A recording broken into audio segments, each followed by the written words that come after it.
আজকে আমরা করব ক্রিটিক্যাল লিগ্যাল স্টাডিজ মুভমেন্ট। আমরা থিওরি বলছি না, কি বলছি? মুভমেন্ট। মুভমেন্ট, কারণ এটা পুরো থিওরি হইতে পারে না। এটা একটা ক্রিটিক্যাল শব্দ থেকে বোঝা যাচ্ছে, তাই না? Critical legal studies movement. Critical legal studies অনেক আমি এটা আমার একটা লেখা থেকে তোমাদেরকে পড়াতে আছে, এটা তোমাদেরকে দিয়ে দেবো। এটা নমিশনে পাবলিশ হয়েছিল। তো সেখানে আমি শুরু করছি এভাবে যে ল গুণ রিলিজিয়ান, ল গুণ রিলিজিয়ান। কিন্তু রিলিজিয়ানে যেরকম এথেইস্ট থাকে, লরও এথেইস্ট হচ্ছে।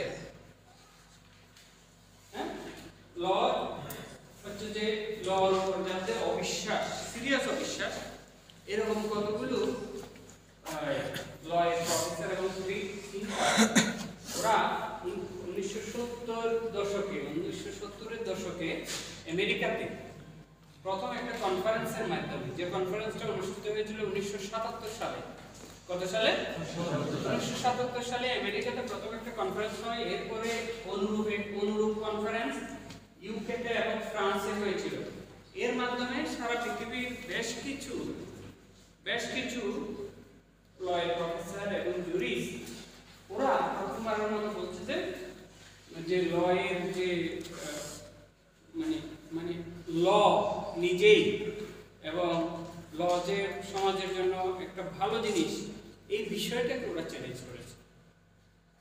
জাস্টিসকে চ্যালেঞ্জ করেছে, ফেয়ারনেসকে চ্যালেঞ্জ করেছে, মানে ল মানে রুল অফ ল কে চ্যালেঞ্জ করেছে, লিগ্যাল অর্ডার ইত্যাদি সব কিছুকে চ্যালেঞ্জ করেছে। বুঝাই যাচ্ছে যে এটা একটা ক্রিটিক্যাল স্কুল। এরকম ল ল এর উপর অবিশ্বাস আছে এরকম আরো স্কুল আছে। এর মধ্যে আছে ফেমিনিস্টরা। ফেমিনিস্টরা বলে ল সবসময় পুরুষতান্ত্রিকতাকে সাপোর্ট করে, সুতরাং ল কখনোই নারী বান্ধব নয়। ওকে, ক্রিটিক্যাল রেস থিওরিস্টরা, কে ক্রিটিক্যাল রেস থিওরিস্টরা বিশেষ করে ব্ল্যাক যারা জুরিস্ট আছে তারা সবসময় বলার চেষ্টা করছে যে এই ল সবসময় হোয়াইটদের, যা কিছু মানে মানে মানে ল সবসময় কিসের পক্ষে? সাদাদের পক্ষে, কালোদের বিপক্ষে। যেমন তুমি যখন বলো যে কালোদের মধ্যে ইনহেরেন্টলি ক্রিমিনাল একটা কি আছে, মানে দে আর প্রোন, দে আর মানে তাদের ওই দিকে একটা ঝোঁক আছে, কিসের দিকে? অপরাধ প্রবণতার দিকে ঝোঁক আছে। তখন কালোরা বলছে যে ওদেরকে যে স্ট্রাকচারাল দারিদ্রতার মধ্যে সাদাদের পৃথিবী ওদেরকে নিমজ্জিত রেখেছে, সেই কারণে অপরাধগুলো তারা করতে বাধ্য হচ্ছে। কালোদের ওদের যে জাত, ওদের যে রেস, এই রেসের কারণে এই প্রবণতাটা তৈরি হচ্ছে, এটা ব্যাপারটা কিন্তু সেরকম নয়। বরঞ্চ গ্লাস সিলিং দিয়ে রেখেছে। এই যে নারীরাও বলে কি কি সিলিং দিয়ে রেখেছে? Glass ceiling. দেখা যায় না অদৃশ্য একটা সিলিং আছে, যে নারীদেরকে নিব কিন্তু সে টপে যেতে পারবে, সে সিইও হতে পারবে, সে প্রধানমন্ত্রী হতে পারবে, সে ইউনিভার্সিটির ভিসি হতে পারবে। তোমরা হয়তো তখন স্টুডেন্ট হও নাই, আমাদের এই ইউনিভার্সিটিতে প্রথমবারের মতো একজন নারী ভিসি হয়েছে।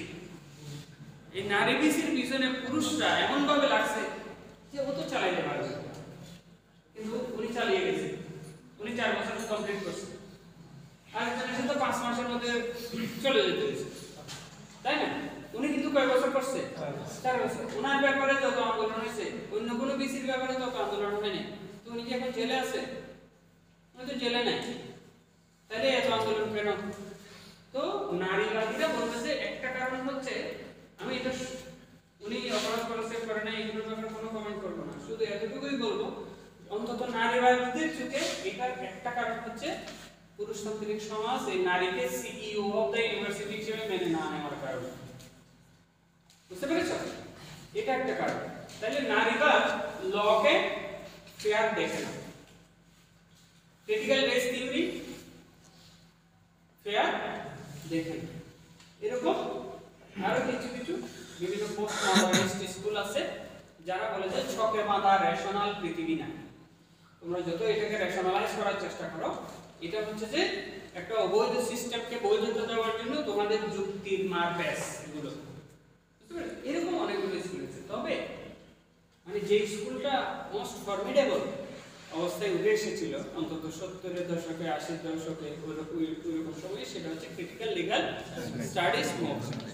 এটা লকে তার প্রত্যেকটা জায়গায় মাইন্ড দেওয়ার চেষ্টা করেছে। বিলিফের জায়গায়, যেটাকে আমরা বলি অন্টোলজি, এপিস্টেমোলজির জায়গায়, যে আমি ল কিভাবে জানবো এই জায়গায়, এবং মেথোডোলজি আমি কিভাবে ল শিখবো, সব জায়গায় ওরা মাইন্ড দিয়েছে, মানে ক্রিটিসাইজ করেছে। এবং ক্রিটিসিজমটা একেবারে মানে সিরিয়াস লেভেলের ক্রিটিসিজম আর কি করার পরে মেইন স্ট্রিম সব সময় এই যে ক্রিটিক্যাল এতগুলো স্কুল বলেছি সবগুলো হচ্ছে ফ্রিঞ্জ। ল এর মেইন স্ট্রিম হচ্ছে পজিটিভিজম, ল এর মেইন স্ট্রিম হচ্ছে যে অন্যান্য বড় স্কুলগুলো। কিন্তু ক্রিটিক্যাল স্কুলগুলো যেগুলোর কথা বলেছি, ফেমিনিজম, তারপর হচ্ছে যে ক্রিটিক্যাল রেস থিওরি, তারপর হচ্ছে ইন্টারসেকশনালিটি, একটা স্কুল আছে যে ওরা বলে যে কোনো কিছু লিনিয়ার না, এখানে একটার মধ্যে আরেকটা অবস্থান আছে, সুতরাং তোমরা এই স্কুলকে এইভাবে বলো, ওই স্কুল ব্যাপারটা সেরকম না, ইত্যাদি বিভিন্ন স্কুল। এবং অবশ্যই ক্রিটিক্যাল লিগ্যাল স্টাডিজ মুভমেন্ট, এগুলো যেগুলো আছে সবগুলোই ছিল ফ্রিঞ্জে, প্রান্তে, যেগুলোকে এত বলে না। মেইন স্কুল তো তুমি যতই ক্রিটিসিজম করো, মেইন স্কুল হচ্ছে যে পুরুষতান্ত্রিক, তারপরে হচ্ছে যে যেখানে আমলারা প্রাধান্য করবে, যেখানে হচ্ছে যে পয়সাওয়ালারা প্রাধান্য করবে, ওরকম একটা লিগ্যাল সিস্টেম, যেটাকে বলা হচ্ছে liberal legal system. Liberal legal system আমি আমার এখানে ফুটনোটে ব্যাখ্যা করেছি, দেখবা যে লিবারাল লিগ্যাল সিস্টেম মানে তুমি কোনো বিষয়ে লিবারাল চিন্তা করো, বুঝতে না? লিবারালিজম এটা একটা পলিটিক্যাল থিওরি, এটা একটা পলিটিক্যাল মানে এটা একটা তুমি কি ওয়েস্টার্ন যে মেইন স্ট্রিম পলিটিক্যাল থিংকিং এটা কিন্তু লিবারাল থিংকিং। এটার এগেইনস্টে তুমি দেখতে পারো যে প্রগ্রেসিভ থিংকিং যেটা হচ্ছে মার্কস চেষ্টা করে, ওরা ভেঙে চুরে নতুন করে করতে চায় কোনো কিছু। আর লিবারালরা কি করে, না না সভ্যতা সিভিলাইজেশন, হ্যাঁ ওয়েস্টার্ন সিভিলাইজেশন, আমরা ফ্রিডমকে প্রাধান্য দিই, রেশনালিটিকে প্রাধান্য দিই ইত্যাদি ইত্যাদি, যে মানবতাকে প্রাধান্য দিই ইত্যাদি ইত্যাদি বলে ওরা যে সিস্টেমটা তৈরি করেছে যেখানে ইন্ডিভিজুয়ালের ফ্রিডম বেশি থাকে, কথা বলার স্বাধীনতা, ধর্মের স্বাধীনতা ইত্যাদি ইত্যাদি থাকে, আর যেখানে রেশনাল যে কোনো কিছু রেশনালি তুমি দেখাইতে পারো। এই জন্য আদিবাসীরা এখানে ইরেশনাল, এই জন্য যে কোনো যেমন ধর্ম ওদের জন্য ইরেশনাল, কারণ ধর্ম থেকে চার্চকে আলাদা হইতে হবে, এটা ওরা বলছে তো বলছেই, এটা অন্য কেউ অন্যভাবে চিন্তা করবে এটা ওরা মেনে নেবে না। তাহলে এই লিবারাল থট যেখানে ধর্ম প্রাধান্য পায় না, যেখানে রেশনালিটি যে কোনো কিছুর মূলনীতি হিসেবে ধরা হয় এবং যেখানে ইন্ডিভিজুয়াল ফ্রিডমকে সবার উপরে স্থান দেওয়া হয়, এরকম একটা থিংকিং এর নাম হচ্ছে কি লিবারালিজম। এবং এটার একটা লিগ্যাল যে ভার্সন আছে, অর্থাৎ এই থটগুলোকে যারা এস্টাবলিশ করতে চায় লিগ্যাল সিস্টেমের মাধ্যমে, এটা হচ্ছে লিবারাল লিগ্যাল সিস্টেম। এই লিবারাল লিগ্যাল সিস্টেমকেই এরা চ্যালেঞ্জ করেছে। বুঝতে পেরেছো কোন কোন লেভেলে বলেছি? অন্টোলজিক্যাল লেভেলে, মানে হচ্ছে যে ওয়ার্ল্ড ভিউ, আমরা কিভাবে চিন্তা করি, এই লেভেলে ওরা কি করেছে। এই লেভেলে আসলে চিন্তাটা কি? লিবারালিজমের চিন্তা হচ্ছে ল হচ্ছে ফেয়ার, ল হচ্ছে ফেয়ার, সবার জন্য সমান, ল হচ্ছে সবার জন্য সমান, ল হচ্ছে নিউট্রাল, ল হচ্ছে নিউট্রাল। কিন্তু ওরা বলছে ল নিউট্রাল না, ল একটা মূলত করে আছে, ল একটা কি করে আছে মূলত ল ইন্ডাস্ট্রিয়ালিস্টদের পক্ষে ওয়ার্কারদের বিপক্ষে কাজ করে। বুঝা গেছে? ইন্ডাস্ট্রিয়ালিস্টদের পক্ষে কাজ করে, ওয়ার্কারদের বিপক্ষে কাজ করে, বড় লোকদের পক্ষে কাজ করে, গরিবদের বিপক্ষে কাজ করে। এভাবে করে করে কনজিউমারদের বিপক্ষে কাজ করে, প্রোডিউসারদের পক্ষে কাজ করে। কেমন? এভাবে করে করে ওরা সবগুলো ইন্ডিকেট করে বলেছে আসলে মূলত ল যেটা করে সেটা হচ্ছে যে সে স্ট্যাটাস কোটা ধরে রাখতে চায়, সে যে অবস্থায় আছে ওই অবস্থাটা ধরে রাখতে চায়। বোঝা গেছে? এবং সেই অবস্থাটা অলরেডি আয়রন ক্ল্যাড, সে অবস্থাটা অলরেডি শক্ত অবস্থায় আছে, এটা আয়রন ক্ল্যাড, এটা লোহার তৈরি। এই যে ইন্ডাস্ট্রিয়ালিস্টরা এই লয়ের সুবিধা পায় না, যার পয়সা আছে সে সুবিধা পায় না, যে দরিদ্র সে তো তার অধিকারটা আদায় করার জন্য যেতেই পারে না। তাহলে এগুলো সবকিছু বলে এরা বলছে যে লয়ের মধ্যে একটা গিভেন ভারসাম্য নাই, মানে এটা একদিকে কাট হয়ে আছে। এটা একজন রাইটার এটা বলেছে যে লটা অলরেডি একদিকে কাট হয়ে আছে, একদিকে এটার বায়াস অলরেডি চলে গেছে। সেটা কাদের পক্ষে বোঝাইতে যাচ্ছে? যে যাদের আছে তাদের পক্ষে, যাদের নাই তাদের পক্ষে নয়। ওরা বলছে এই লিবারালিজমের এই মিশন হচ্ছে, ল এর মিশন হচ্ছে ফেয়ারনেস না, বরঞ্চ নিজেদের আধিপত্য ধরে রাখা, নিজেদের সুবিধাগুলো ধরে রাখা। কারণ এই সিস্টেম থেকে যে মুষ্টিমেয় লোক সুবিধা পায় তারা আবার পাওয়ারফুল, তারা আবার ল নিয়ন্ত্রণ করে। সেজন্যই তো ব্যবসায়ীরা পার্লামেন্টেও বেশি গেছে, যে আমি ওখান থেকে এমন আইন করব যেটা আমার প্রফিট ম্যাক্সিমাইজেশনের জন্য আমার পক্ষে কাজ করে। এবং নেক্সাস হয়ে গেছে,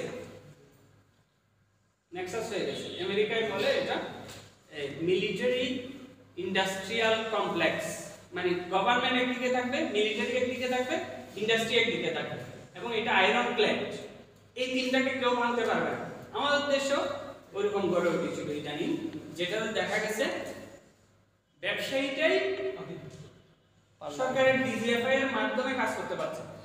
এটা তো বড় কথা না, বরঞ্চ ডিজিএফআই দেখবে যে ইন্ডাস্ট্রি কোনো কিছু এভিয়েশন প্রসেস করছে, যে বাংলাদেশ ব্যাংকের গোয়েন্দা সংস্থার কাজ করবে, সে নেক্সাস করে ওই টাকাটা বাইর করার, হয়তো দেখা যাচ্ছে যে ওইখানে ও একটা গুটি, তাই না, ওর চোখের সামনে সব হচ্ছে, কিন্তু ও বসে আছে। এই যে সিস্টেমটা, এটা হইলে তো আর জনগণের ইয়াটা, জনগণের যে মানে বেনিফিট গুলো সেগুলো তো ওইভাবে চলে যাচ্ছে। তো সেজন্য এখানে বলছে যে এবং সবকিছু কিসের নামে হচ্ছে, ল এর নামে হচ্ছে। সবকিছু যা কিছু হয়েছে ওই যে পার্লামেন্টে বসে আছে, ওরা বলছে যে আমাদের এই ল লাগবে, ওরা ওই ল এখানে করেছে। আর যারা ইমপ্লিমেন্ট করবে তাদেরকে বলা হয়েছে ওইটা ইমপ্লিমেন্ট করো। জুডিশিয়ারি আছে, এরকম একটা সিস্টেম যেখানে সবকিছু একটা টেলিফোনে হয়ে যায়। সেই সিস্টেমটা তো একদম অন্য জিনিস, কিন্তু এমন কি যেখানে রুল অফ ল আছে ওইখানকার সমালোচনা এগুলো, কিন্তু আমাদের মতো দেশের সমালোচনা না।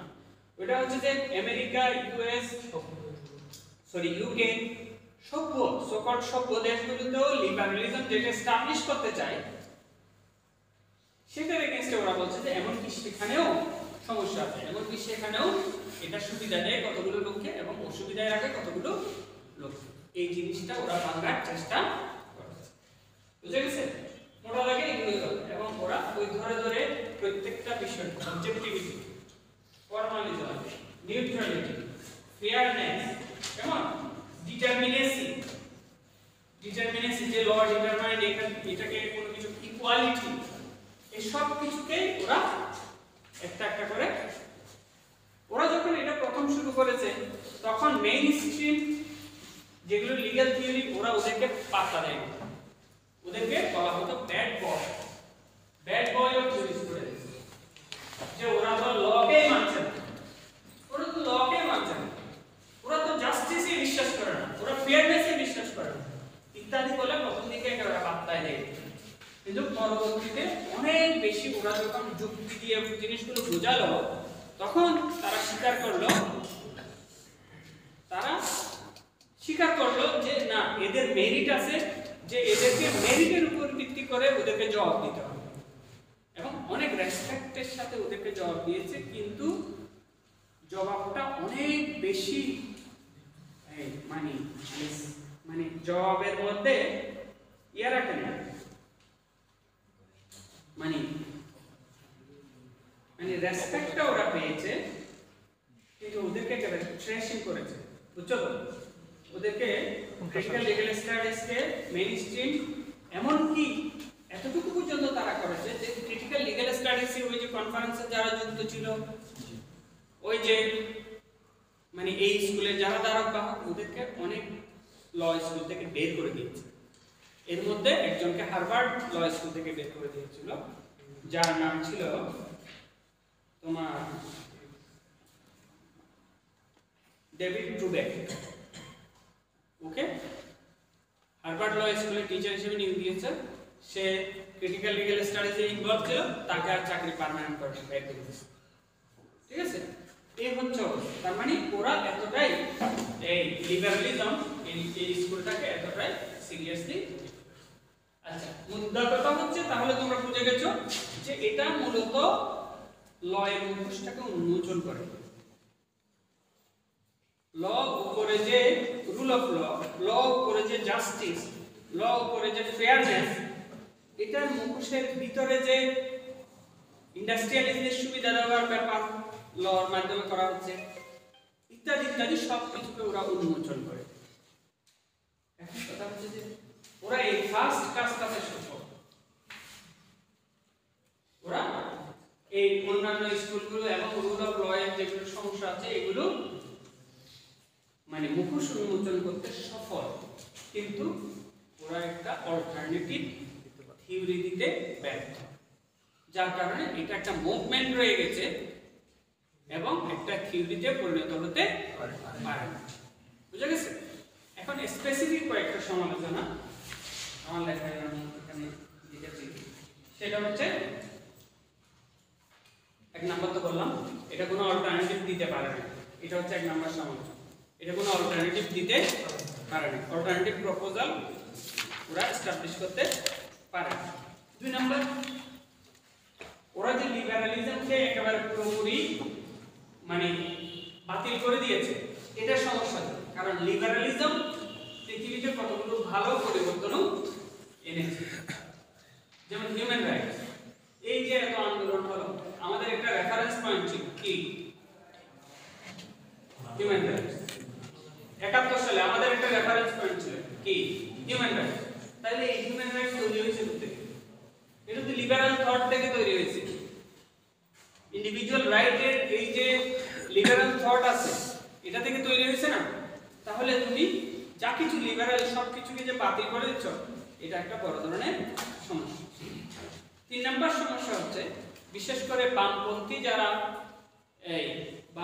যারা অনুসারী ক্রিটিক্যাল লিগ্যাল স্টাডিজের তারা বলে থাকে যে তোমরা শুধু লয়ের সমালোচনাই করো তোমরা পথে না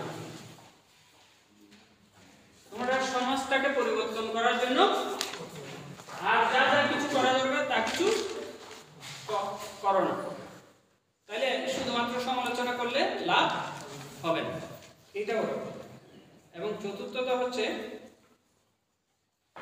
চতুর্থটা আগেরটার সাথে একটু ও বলছে যে লিবারাল থট সবগুলো যে খারাপ তা কিন্তু না লিবারাল থটের আবার রিফাইনমেন্ট হয়েছে এই লিবারাল থট হবস লক ওরা যেভাবে বলেছে পরবর্তীতে যত বেশি আধুনিক হয়েছে তত বেশি লিবারাল থটের যেগুলো সমালোচনা হয়েছে সেগুলো অ্যাকোমোডেট করে নতুন নতুন থিওরি এসেছে সুতরাং ওরা বলছে যে লিবারাল থট নিজে ভালো এটার কোনো ভার্সন খারাপ হইতে পারে বুঝে গেছে এই বিষয়গুলো বলে ওরা মেইন যে কথাটা বলতে চায় সেটা হচ্ছে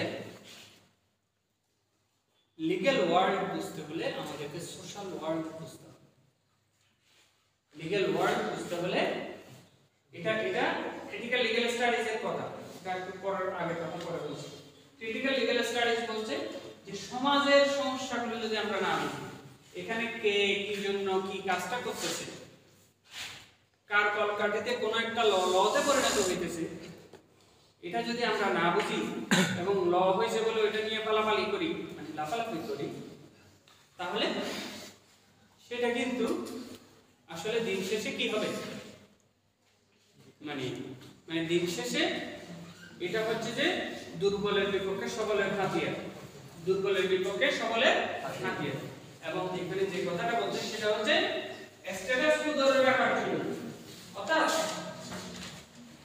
একটা অ্যাসকিউট সিস্টেমকে একটা বায়াস সিস্টেমকে তুমি কোনো প্রশ্ন না করে যদি তুমি বলছো যে আমি তো লয়ার আমি তো লকে এস্টাবলিশ করব তুমি আর কোনো প্রশ্ন করতেছো না কিন্তু লতে তো সমস্যা আছে লিগ্যাল সিস্টেমে সমস্যা আছে তুমি এটা বলতেছো তুমি বলতেছো যে এটা যদি আমি করি আমার বছরে 2 কোটি টাকা ইনকাম করি আমি অ্যাজ এ লয়ার সুপ্রিম কোর্টে আমি এটা বললাম এবং সেটাই বাংলাদেশে হয়েছে জানো বাংলাদেশে কি হয়েছে জানো বাংলাদেশে এরশাদ একটা যুগান্তকারী কাজ করেছিল 8th অ্যামেন্ডমেন্টের মাধ্যমে কোন অ্যামেন্ডমেন্টের মাধ্যমে 8th অ্যামেন্ডমেন্ট সংশোধনীর মাধ্যমে ও তো অষ্টম সংশোধনীর মাধ্যমে দুইটা কাজ করেছে একটা হচ্ছে হাইকোর্টকে আরো 6টা জায়গায় নিয়ে গেছে হাইকোর্টকে ঢাকা থেকে আরো 6টা জায়গায় নিয়ে গেছে এর মধ্যে চট্টগ্রাম ছিল রংপুর ছিল এরকম বিভিন্ন জায়গায় নিয়ে গেছে তুমি দেখো কক্সবাজারের একজন মানুষ বা খাগড়াছড়ির একেবারে সাজেকের ওই দিকের একজন মানুষ তাকে ঢাকা যেতে হচ্ছে সে যদি ট্রেন আসতো তার জন্য সহজ হতো পঞ্চগড়ের একজন মানুষ ওই দিকের একজন মানুষ তাকেও ঢাকা আসতে হচ্ছে সিলেটের একজন মানুষ ওই কোনার মানুষ সবাইকে কোথায় আসতে হচ্ছে ঢাকায় আসছে সুপ্রিম কোর্ট কেন্দ্রিক ব্যবসা আছে আইন ব্যবসা কি ব্যবসা এই আইন ব্যবসাটা কারা ধারণ করে লয়ার ছেলে লয়ার অথবা জাজের ছেলে লয়ার বুঝতে পারছো ওই যে বাপ কতদিন লয়ার ছিল তারপর জাজ হয়ে গেছে তারপর চেম্বারটা ছেলেকে দিয়ে গেছে হ্যাঁ বংশ পরম্পরা তার ব্যবসাটা এখন 6 ভাগ হয়ে যাচ্ছে অর্ধেক চলে যাচ্ছে কুমিল্লায় অর্ধেক চলে যাচ্ছে রংপুরে অর্ধেক চলে যাচ্ছে চট্টগ্রামে হ্যাঁ এটা একটা কাজ করেছে শেষে কি করেছে স্থায়ী বেঞ্চ করেছে 6 জায়গায় আরেকটা কাজ করেছিল এই অ্যামেন্ডমেন্টের মাধ্যমে রাষ্ট্রধর্মকে ইসলাম করেছে রাষ্ট্রধর্মকে ইসলাম করেছে কেউ বলবে একটা কাজ ভালো হয়েছে একটা কাজ খারাপ হয়েছে হাইকোর্টকে বিভিন্ন জায়গায় নেওয়াটা ভালো ছিল ইসলামকে রাষ্ট্রধর্ম করা খারাপ ছিল কেউ অন্তত আর্গুমেন্ট করবে কারণ এর মাধ্যমে অন্য ধর্মের নিজেদেরকে এলিয়েনেটেড বোধ করে। হ্যাঁ, ওকে বোধ না করানো তোমার কোনো সাধ্য নেই। ও যখনই ইসলাম রাষ্ট্র ধর্ম হয়েছে সাথে সাথে সে বোধ করতেছে যে এই দেশে তো আমার অবস্থান দ্বিতীয় শ্রেণী। কিন্তু কি হয়েছে জানো, পরবর্তীতে এটা চ্যালেঞ্জ হয়েছে সুপ্রিম কোর্টে, চ্যালেঞ্জ হয়ে ভালো জিনিসটা পড়ে গেছে, ইসলাম রাষ্ট্র ধর্ম হয়ে গেছে। তো ইসলাম যে রাষ্ট্র ধর্ম করছে উনি কি খুব ফরেজগার লোক ছিল বলে ইসলামকে রাষ্ট্র ধর্ম করছে? কি মনে হয়? ওই কেউ নাকি বলেছে যে ধর্ম হচ্ছে আফিমের মতো, অর্থাৎ ধর্মের ফল বাতাসে ইত্যাদি ইত্যাদি। ধর্মকে ব্যবহার করে যে এই দেশের মানুষকে খুব সহজেই মন জয় করা যাবে সেটা সে বুঝে গেছে। সেটা সে বুঝে ধর্মকে কনস্টিটিউশনে ঢুকাইয়া ও আর যা ইচ্ছা তাই করতে পারে। ও কবিতা লিখেছে, ও নতুন ব্র্যান্ড করেছে, নতুন বিয়ে করেছে, এগুলো কোনো কিছু সমস্যা নেই। কিন্তু ওই যে ওখানে সে এবং সে প্রতি শুক্রবারে বিভিন্ন জায়গায় গিয়ে গিয়ে বুঝেছ? তো যাই হোক, আমি যেটা বলতে চাচ্ছি, তাহলে এই কাজটা কেন হলো? এই যে সুপ্রিম কোর্টের পার্মানেন্ট বেঞ্চ ওখানে যে আসছে, এটা কি রুল অফ ল? কিন্তু বলছে তো রুল অফ ল। ওরা বলছে সংবিধানের 1 নম্বর অনুচ্ছেদে আছে Bangladesh is a unitary independent people's republic of Bangladesh. Unitary, ও বলছে বাংলাদেশ ইজ, প্রথমে যে শব্দটা বলেছে ওইটা বলছে এককেন্দ্রিক হবে। তাহলে এককেন্দ্রিকতা কারণে একাধিক সুপ্রিম কোর্ট দিতে পারে। এটা তো মানে কি রকম কথা? তাহলে কি ল এর ডিসগাইজে, মুখোশের ভিতরে ব্যবসা, যেটা ব্যক্তিগত ব্যবসা, যেটা কোটি কোটি টাকার, হাজার কোটি টাকার ব্যবসা, যেটা বংশ পরম্পরায় আমি, আমার ছেলে, তারপরে আমার ছেলে, এরা এই ব্যবসাগুলো করে এবং এটা 6 ভাগ হয়ে গেলে তো অর্ধেক চলে গেল। এই যে ব্যাপারগুলো এগুলো কাজ করে।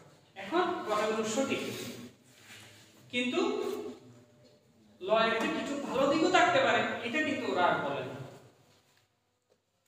মানে কেওস ভালো নাকি লিগ্যাল অর্ডার ভালো? ডেফিনেটলি লিগ্যাল অর্ডার ভালো। এটাতে সমস্যা থাকলে এটাকে ঠিক করো, এটাকে যৌক্তিকভাবে ঠিক করো, হয়তো ইনক্রিমেন্টালি ঠিক করো। একেবারে ওটাকে মানে মাথায় ব্যথা হয়েছে বলে তাহলে দেশ কি আর থাকবে? তাইলে এসপিএস এর ব্যাপারে আমাদের শেষ কথা এটাই যে তাদের সমালোচনাগুলো সঠিক, কিন্তু তারা একটা অল্টারনেটিভ দিতে পারে এবং তারা সমালোচনাগুলোর মধ্যে এক্সাজারেট করেছে।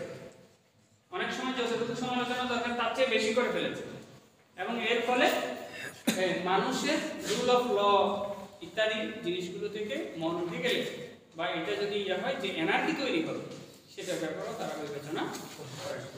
তাহলে এর মাধ্যমে আমরা ওই যে বলেছিলাম ক্লাসের প্রথম দিন যে আমাদের এই সিলেবাসের 3টা পার্ট থাকে। একটা হচ্ছে থিওরি, আরেকটা হচ্ছে source of law, administration of justice, কিছু ছোট ছোট জিনিস আছে, লিগ্যাল সিস্টেমের ব্যাপারে কিছু কথা আছে, এগুলো আমরা শেষ করব, ক্লাসিফিকেশন অফ ল ইত্যাদি। এরপরে আমাদের আরেকটা হচ্ছে লিগ্যাল কনসেপ্টস, যেখানে আমরা রাইট, ডিউটি, পারসন, তারপর প্রপার্টি এই জিনিসগুলো পড়ব। কেমন? তাহলে এই তোমাদের পরীক্ষা কখন দিবে? রবিবারে নাকি বৃহস্পতিবারে? তাহলে বৃহস্পতিবারে তোমাদের একটা পরীক্ষা হবে। প্রশ্নের কোনো অপশন থাকবে, একটাই প্রশ্ন থাকবে, ওইটাই উত্তর দিতে হবে। আর এর মাধ্যমে এই সপ্তাহে তোমরা পুরো স্কুলগুলো পড়ে ফেলো এবং ওই যে ফাইনাল পরীক্ষার জন্য সবকিছু গুছিয়ে রেখে দাও ইনশাআল্লাহ। ঠিক আছে? আমার এই আর্টিকেলটার ফটোকপি আমি তোমাদেরকে দিয়ে দিচ্ছি, তার ক্লাসে করে দিয়ে দিও। তারপরে আমরা